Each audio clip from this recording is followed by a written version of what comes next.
Hi, everyone, and welcome to the Holistic Living interview series. I'm Michelle Rusk, your host, and today we have a very special guest, Erin Knight. Thank you for being here, Erin. Thank you. I want to give a little bit of information quickly about Erin. She is the founder of Engineering Radiance and believes that no one should miss out on life because of migraine headaches. Erin has her master's in pharmaceutical engineering from the University of Michigan and advanced training in functional nutrition and nutrigenomics. She suffered from debilitating migraines for over a decade before uncovering the underlying biochemical cause and went on to reverse engineer what worked. This led to the development of her 4-step migraine freedom process that is now a blueprint for thousands of people looking for root cause solutions to their migraine pain. This is a big deal. So I'm so excited to have you here because so many people suffer from both migraine headaches and just regular headaches. Before we were quickly chatting about that, for myself, that was even an issue. So, I want you to tell us. So tell us exactly a little bit about your story and what happened. Okay, sure. As you mentioned in the intro, I had headaches for years, not even really thinking there's anything you could do about it. And my story with migraines really started when I was a kid, watching my mom suffer with debilitating migraines. I remember she would have to miss out on parties or, even on vacations and things like that, just have to stay back in the hotel room. And I felt really bad for her not being able to do anything as a kid, and also just like missing out on that time with her. Yeah. But, I kind of grew up thinking that's what you had to do if you had a migraine, is just step away, be in a dark room and wait. And I think a lot of people think that, though. Yeah. And that eventually, of course, I started to have them as a teenager. I'm sure hormones and my horrible high school food diet was Oreos and Diet Coke had something to do with that. But we've all been there, right? Yep. But they did get a little bit better when I got my act together and became an adult, eating well, sleeping well. That helped a lot. Yes. But I would still get them at the most inconvenient times, and I see other people frustrated with that too. It's just, you have a big presentation at work, or you're going on a trip, and whatever's throwing you out of your routine or causing that extra stress is what would still give me a migraine, even when I had gotten a lot of the lifestyle things under control. And I found that really frustrating, but I still didn't know what to do about it, unfortunately. And for me, things got a lot worse before they got better. I've learned since that you really need to listen to a headache or migraine as your body trying to send a signal that something's off, like trying to say, hey, pay attention to me and let's figure out what's off so that it doesn't get worse. But I didn't listen, and I ended up just totally burning out at the ripe old age of 27, and had chronic radiating pain throughout my whole body for years, and fatigue, so I could barely even hold a conversation. I don't even know, what I was doing, still working at that time. So it got to a point then where I was like, I can't live the rest of my life like that. I shouldn't be feeling like this in my 20s. Yeah. And yet I was going to doctors and they're saying, there's nothing really wrong with you. I was like, to an engineer, that didn't make sense, because for every problem, there's a solution to any system that's off balance. There's some variables that we can tweak. So I started to think about my own health like an engineer, and maybe put the pieces together. And that's when I discovered functional medicine, which made so much sense, because it's all about the root causes. So it's really about digging into your hormones and your gut and your detox pathways and things like that, and figuring out what's not working. So yes, you have migraines, or yes, you have joint pain or something like that, but it all comes back to those core systems of something's a little bit off. And so I started to peel back those layers. Yeah. And like most of the people I work with, there was a lot going on, but once I worked on those one at a time, pain went away, my energy came back, I feel better in my 30s than I ever did in my 20s, which is encouraging. I can't wait till I'm 40. I know, yes. And then I don't have migraines anymore. I'm just not sensitive to them. I think somebody who's prone to migraines, it could always happen again if I went off the wagon with my healthy lifestyle, but I'm just not sensitive to bright lights, to thunderstorms, to jet lag the way I used to be. And even foods like chocolate and wine and stuff like that used to be triggers. So people with migraines know that they have sensitivity to, or triggers are triggered by certain things, but it's really just kind of like the straw on the camel's back at that point. And my philosophy and how I help people is to lower that stress threshold in the body, so that you have more wiggle room. Then you can eat the chocolate and not react. You can build more resilience to all those triggers. Yeah. So let's go a little bit further into those triggers, because I'm just curious to know, is it always about food? Is food always the triggers, or are there, environmental triggers? Like before we went live, we were also talking a bit about, toxins that we're exposed to, and those kinds of things. So touch on a little bit of that. That's an interesting question, because people can be sensitive to different things, like smells. A lot of times artificial smells, for example, would trigger them, but those aren't healthy anyway. So let's all avoid those. But then sometimes people are triggered by, healthy things like bananas or avocados or citrus fruits can be known migraine triggers for certain people, but those are like obviously healthy foods. And in that case, let's lower our internal stress in our body that's coming from hormone imbalances, let's say. And then one can be less sensitive to those kinds of healthy things that we would want to reintroduce. MSG is a trigger for a lot of people. Probably strictly still would be for me, but let's just avoid that. It's not healthy. Exactly. So it's kind of a difference between, there's triggers that we should probably all avoid, and then triggers that it's like, oh, it's not fair that I'm reacting to this. Let's work on it so I'm not reacting. So it's like thunderstorms. Okay, those are completely out of our control, but it can be a terrible, terrible trigger for a lot of people. So we need to. You said that earlier. What is it about a thunderstorm that would trigger it? So the barometric pressure change, some people feel that like pressure change as a pressure in their head. Oh my gosh. Yeah. And they're basically like walking weather stations, because they can tell you way before you can even see it in the sky that there's a thunderstorm coming. Oh my gosh. That is kind of cool, but kind of like it, for those that actually get triggered migraines from that would be terrible. Yeah, it's so fun, but you can totally get to a point where it's not a trigger anymore. And I think people feel, what frustrates me still is sometimes people feel a little resigned to that. They're like, well, it's a trigger for me, so that's what it is. But you don't have to live that way forever. So I want to ask you a quick question. When you're talking about like hormonal disruptors, part of what I do is I own my own small company, and I make non-endocrine disrupting skincare.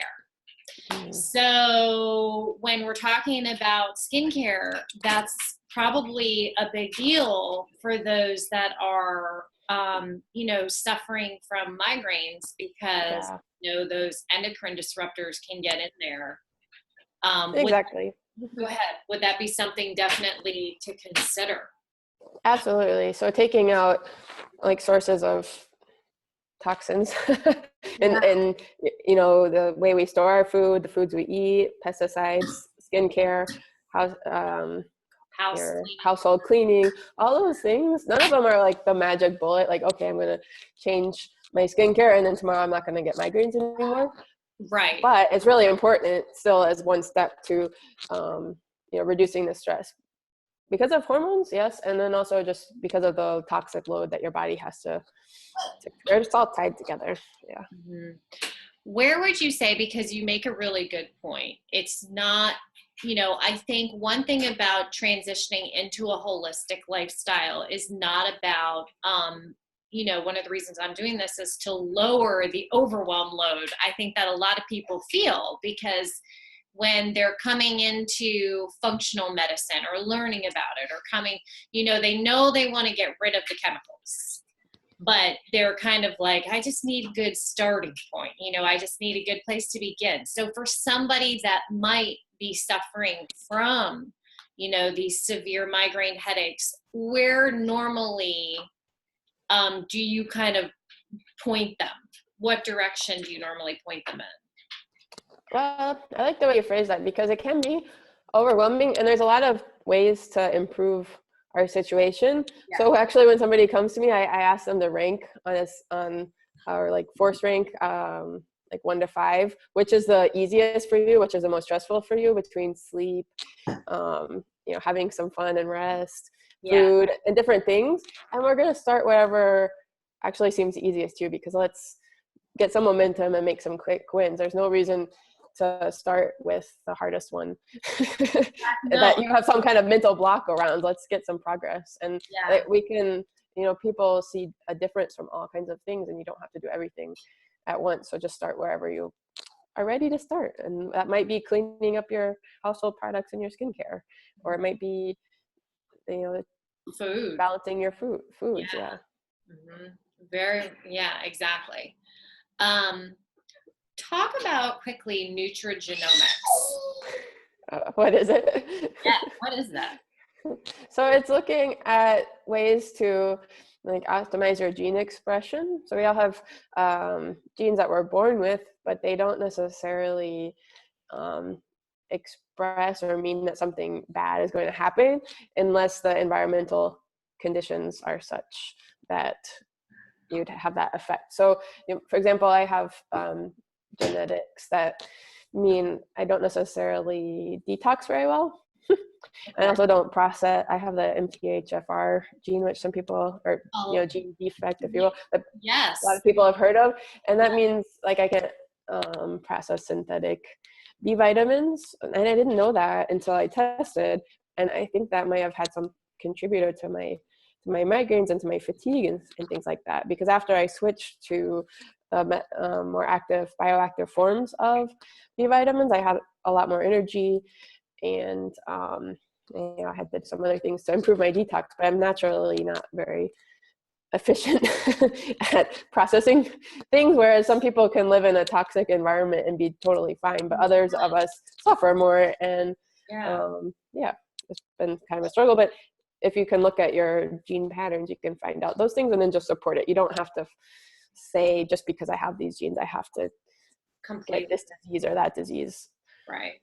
Yeah. That's an interesting concept. And I think a lot of people I actually didn't hear about the what is it, the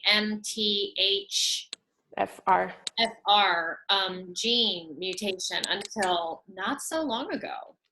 And I think that's gaining a lot of steam, and I think more and more people are starting to pay more attention to that. Yeah. So that's kind of an interesting concept. How would you get tested for something like that? That part is easy. You can get anybody can get a 23andMe test or something, along those lines, or direct to consumer. So you just spit in a tube or collect a saliva sample. Oh. And mail it in, and then when that comes back, they these companies that provide that are, I don't know if it's regulated is the right word, but they're not really allowed to give health information that's actually useful. So they'll tell you like where your ancestors are from. They'll tell you like some fun facts about blue eyes or brown eyes or whatever. Who cares? But you can download your raw data from the company, so you can get a data file, and then you can run it through another processor that actually gives you the MTHFR information, for example, and tells you if you have the good ones, or I don't like to use those kind of words because it's like shaming our genes, but it makes you different. The easy ones or the more challenging ones. Yeah. Okay. All right. Nice. Interesting.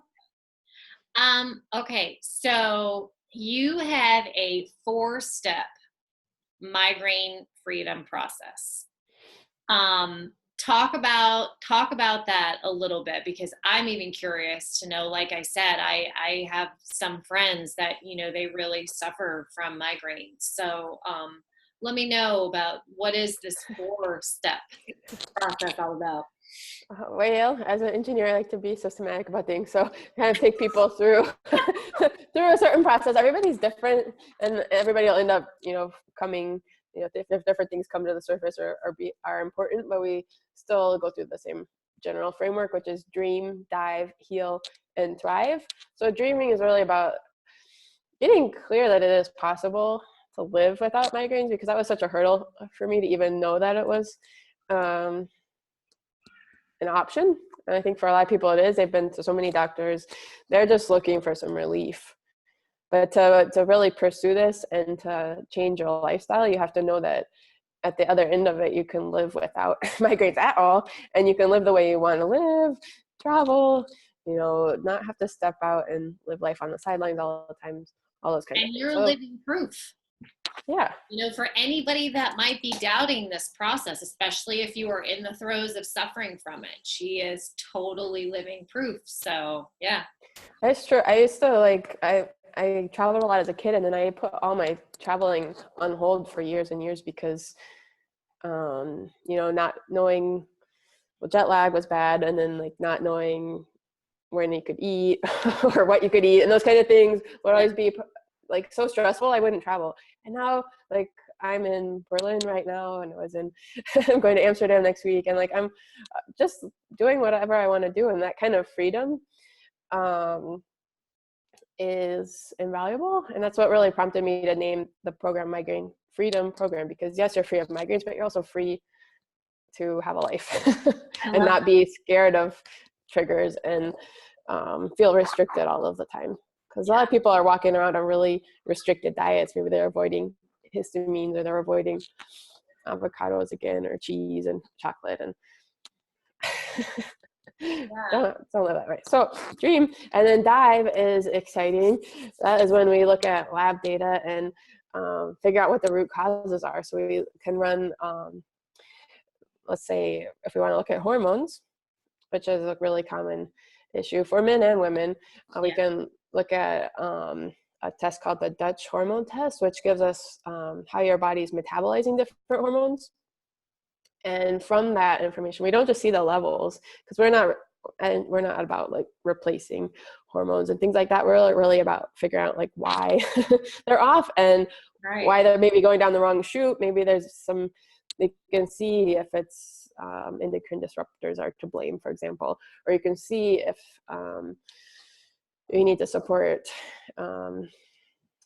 like oxidative stress, and we could see if your body's producing more androgenic hormones or something like that. So based on that, we can really look at lifestyle factors instead of just replacing low hormones. And so dive is like getting in there and looking at all of that information about somebody's pathways and what's going on in their body to cause the symptoms, which would be the migraines, maybe short cycles, irregular cycles, skin breakouts, all those things tie together. And I'm really glad you just touched on that, because I was actually just going to ask, like, you know, our menstrual cycles for, you know, for women, it's always, you know, we have that for those of us that are regular, and maybe irregularity, like you said, could certainly have, that could be an indicator of something, or, you know, those skin breakouts, even headaches. I used to get headaches right before my menstrual cycle. Yeah, even if they're normal headaches or migraines, like, you know, they're not normal. You know, they might be common, but they're not normal part of a month, and we don't have to just kind of grin and bear it through that week or whatever else it is. There's things that you can totally do. Another thing that I hate to hear is when people say they're going to just wait it out and wait till they hit menopause. That's a long time to wait. That's a long time to wait. So don't wait. You don't have to live with these kind of things. There's like so many things you can do with diet and lifestyle to rebalance your hormones naturally, and then Yeah. enjoy the rest of your time. Yeah, because my gosh, you don't even know when, menopause is so subjective anyway. Like nobody really knows when you're actually going to start going through it per se. So, and I don't know. Yeah, that drives me crazy too because they say, oh, all these symptoms are normal and all this kind of stuff. But I'm kind of like, well, what's really normal? Should we really be feeling all of that angst and discomfort? And to me, that's very hormonally driven. So, I don't, yeah, yeah, that's interesting. That's interesting. So once you find things, a lot of times I'll find in the gut, we'll find either parasites or bacterial imbalances on Hmm. pretty much everybody. Find something to work on. And so once you find these things, then we go into the phase that I call heal, which means setting the conditions for your body to heal. That might mean taking a little bit extra time for yourself during the week, canceling some extra activities, or eating a really clean diet. Some people can't wrap their head around cutting out Donuts. their favorite foods for years and years, but you can do it for 90 days. So we're going to set those conditions so that your body can start to catch up and start to feel better. So that's the healing phase. And then afterwards, at some point, you have to re-enter real life. So that's when we call it the thrive phase. We're trying to make things sustainable and realistic that you can continue. So finding like a 5-minute meditation break that you can do at lunch, and that looks different for different people. Some people like breathing exercises or like to use an app, and we through our coaching we'll try to figure out something that you'll stick with Right. and can make a life change. And that's kind of where we're going into the thrive phase, where we're trying to find things that you can keep using. A lot of times we talk with people about business travel, so like packing foods or choosing differently at restaurants and things like that when they're out in the real world and they want to maintain their progress. Yeah, yeah. So, my next question is, so you touched on, to make it a little bit more doable and realistic, that 90 days of really eating, eating fresh and eating as clean as possible. What happens after that 90 days? Because I guess like for someone like myself, I know my food triggers and I eat very clean and I stay away from my food triggers because they just don't do well. Yeah. So I know for me, that has been a big lifestyle change. And I think for myself, like, I don't ever even want to go back because once you realize that it's gone and you feel so much better, like, you don't want it. So do you find that? Like, do you find that with a lot of, your clients? You said it exactly. It's really about kind of getting yourself to try it. Yeah. And sometimes that means putting a time limit on it first. Yeah. And then once somebody does, let's say, a Whole30 or takes out gluten and dairy for 90 days and then reintroduces it and feels consequences, then it's a choice. Okay, we're adults here. Like, if you want to choose to feel miserable every day after that, then go for it. And then there's also might be things that you might find that you can reintroduce. Like maybe you took out corn and other grains, and then you can find that some of them you can actually reintroduce occasionally. So the 90 days might be a little bit stricter than what you end up doing going forward. Yeah. But most people will keep gluten out. Yes. It helps a lot. Yeah. It helps a lot. One of the things that I learned on my own journey, because that is one of my triggers, is how inflammatory it is. It is such an inflammatory food that it really, and actually what I've learned is that for those of us that are obviously gluten sensitive, you have the celiac, you have the gluten sensitive, but even for those that don't necessarily react to it, inside they are reacting to it. And and studies have shown that, yeah, even if you're not feeling it, you're reacting to it. If you're getting headaches, you're feeling it because it's just showing up elsewhere other than digestive distress. It can, if you're getting, headaches or migraines, it means something's off. And I wanted to touch on a common question there, which is people will say they've tried a gluten-free diet for a week or two. That's cute.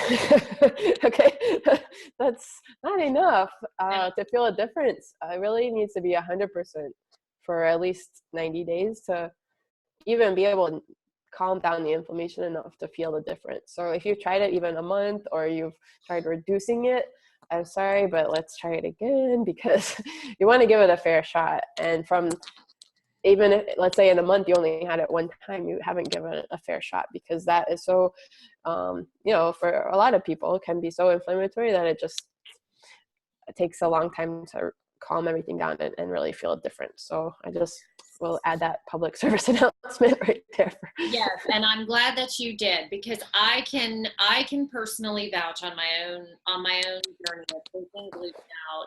It took up at about 30 days. I was feeling a lot better, a lot better, but I knew that I wasn't 100%. But I will say this: if you do take gluten out and you are starting to feel better, and that's a big indication, that is definitely one of your strong triggers.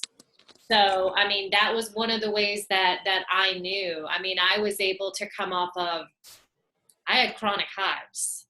And I was constantly, every day I would wake up and I would have to take a Zyrtec because I had hives. I would just get them, and they got worse at night, which was awful. But that was the only thing that helped me.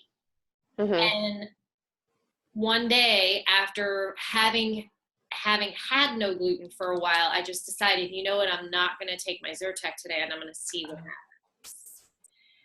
And they did not show up.